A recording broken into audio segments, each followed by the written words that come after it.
இப்போ செவ்வாயை பொறுத்த வரைக்கும் சனியை நீயெல்லாம் ஒரு ஆளா, உன்னையெல்லாம் கொண்டு எனக்கு சமமா நிப்பாட்டிட்டாங்களேப்பா.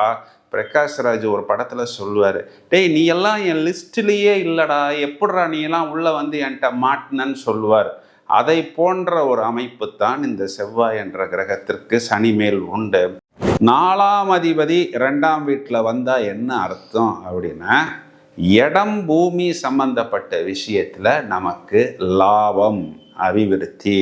தன்னால ஒரு இடத்த கட்டி வச்சிருந்தேன் பிரதர், ஒண்ணுமே வாடகைக்கு வரல பிரதர், வந்து பார்த்துட்டு போறாங்க, ஆனா எஸ்ஸும் சொல்ல மாட்டேங்கிறாங்க, நோவும் சொல்ல மாட்டேங்கிறாங்கன்னு வருத்தப்படக்கூடிய சிம்ம ராசிக்காரர்களுக்கெல்லாம் இவங்க இடம் சம்பந்தப்பட்ட விஷயத்துக்கு ஆள் வரும்.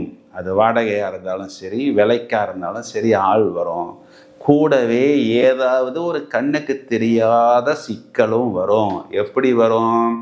இப்போ நமக்கு அந்த நேருக்கு நேர்னு ஒரு படம் வந்தது பார்த்தீங்கன்னா, அதில் 2 பேர் ஆப்போசிட்டில் நிற்கிற மாதிரி, நீயா நானா வா ஒரு கை பார்த்துடலாம் அப்படிங்கிற மாதிரி ஒரு போஸ்டர் போட்டிருப்பாங்க. ஒரு 2 டான் நேருக்கு நேர் நின்று பார்த்து கொண்டால் எப்படி இருக்குமோ அதுதான் இந்த சனி செவ்வாய் பார்வை என்பது.